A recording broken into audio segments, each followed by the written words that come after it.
أما بعد فأعوذ بالله من الشيطان الرجيم. بسم الله الرحمن الرحيم. إنا أنزلناه في ليلة القدر وما أدراك ما ليلة القدر ليلة القدر خير من ألف شهر.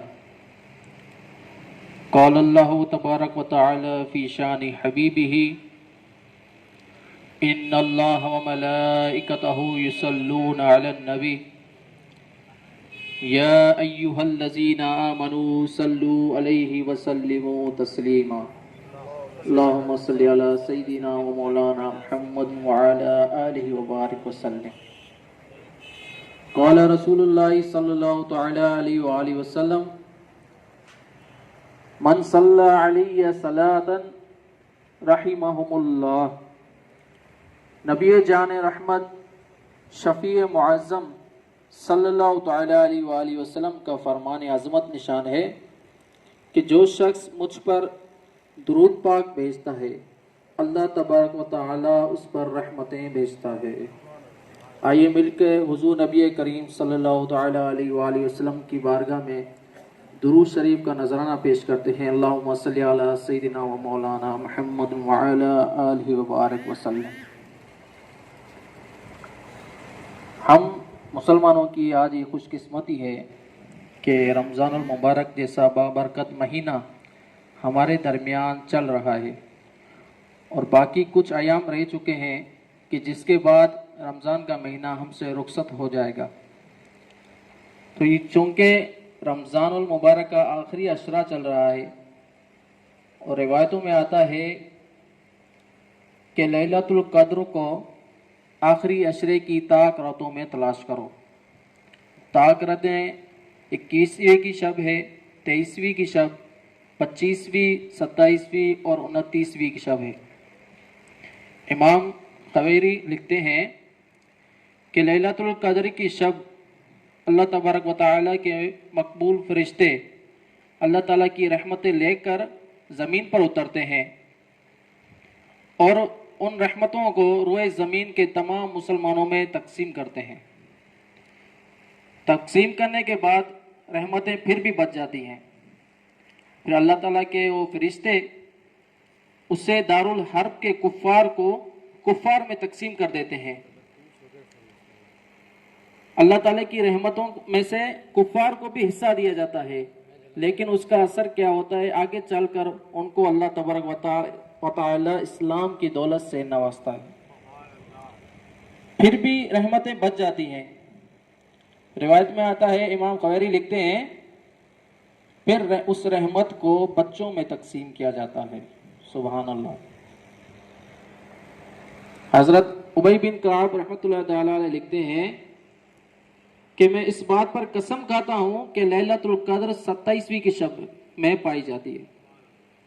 اسی طرح حضرت بھائی عزیز بستامی رحمۃ اللہ تعالیٰ علیہ لکھتے ہیں کہ میں نے اپنی زندگی میں 2 مرتبہ لیلۃ القدر کو پایا اور وہ دونوں مرتبہ 27ویں کی شب کو پایا. روایتوں میں آتا ہے کہ اس رات جو شخص اللہ تبارک و تعالیٰ کی عبادت کی نیت سے قیام کرتا ہے اور اتنی دیر قیام کرتا ہے کہ جتنی دیر تک بکری کا دودھ دھویا جاتا ہے. اگر کوئی شخص اتنی دیر تک 27ویں شب یعنی لیلۃ القدر کی شب اتنی دیر تک قیام کرے کہ جتنی دیر تک بکری کا دودھ دھویا جاتا ہے. بکری کا دودھ کتنی دیر میں دھویا جاتا ہے؟ چند ٹائم لگتا ہوگا، چند سیکنڈ، چند منٹ. اتنی دیر تک اگر کوئی قیام کرتا ہے کہ جس جگہ پر وہ بیٹھا ہے اس جگہ پر اس کے کھڑے ہونے سے پہلے اللہ تبارک و تعالیٰ اس کے گناہ بخش دیتا ہے. ایک اور روایت میں آتا ہے کہ لیلۃ القدر کی شب کوئی شخص 2 نوافل اگر ادا کرتا ہے اور اس طرح ادا کرے کہ سورہ فاتحہ کے بعد 7 مرتبہ سورہ اخلاص پڑھے، پھر سلام پھیرے، پھر اس کے بعد یہ پڑھے استغفر اللہ واتوب الیہ، یہ 70 مرتبہ پڑھے، تو جب جس جگہ پر بیٹھا ہے اس جگہ سے کھڑے ہونے سے پہلے اللہ تبارک و تعالیٰ اس کو بخش دیتا ہے.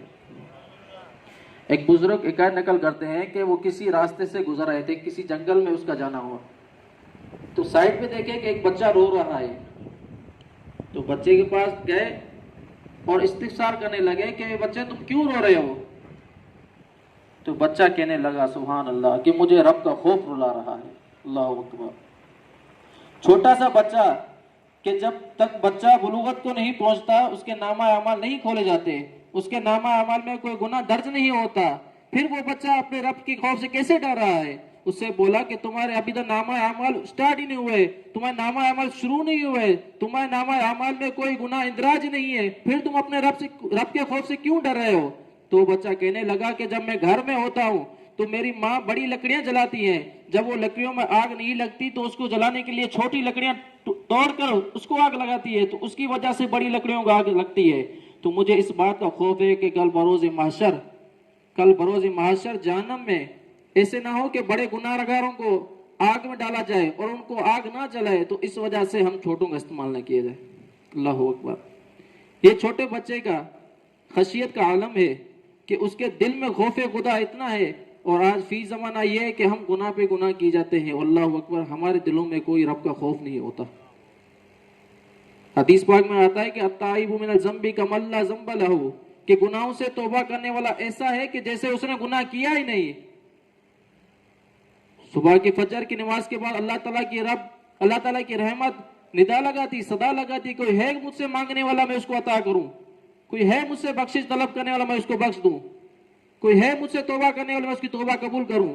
لیکن ہمارا کیا عالم ہوتا ہے, ہم اپنے بستروں پہ پڑے ہوتے ہیں, آرام کرتے ہیں, اور فجر کی نماز. اللہ اکبر.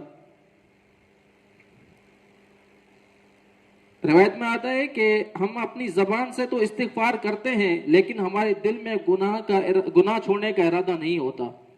بعض اوقات ہم یہ تو ہوتا ہے کہ ہم اپنی زبان سے استغفار کرتے رہتے ہیں, کثرت سے استغفار کرتے ہیں, لیکن ہمارے دل میں جو ہے گناہ کا ارادہ اس کو ترک نہیں کیا جاتا ہے, اس کو ترک کرنے کا کوئی ارادہ نہیں ہوتا, ہم اپنی زبان سے استغفار کرتے رہتے ہیں. تو اللہ تبارک و تعالی ارشاد فرماتا ہے کہ کوئی شخص مجھ سے دل سے توبہ کرے میں اس کی توبہ قبول فرماتا ہوں. کہ جوانی کی توبہ اللہ تبارک و تعالیٰ کو بہت محبوب ہے, کہ جوانی گزر گئی اور ہم نے اپنی مغفرت نہ کروائی. اللہ اکبر.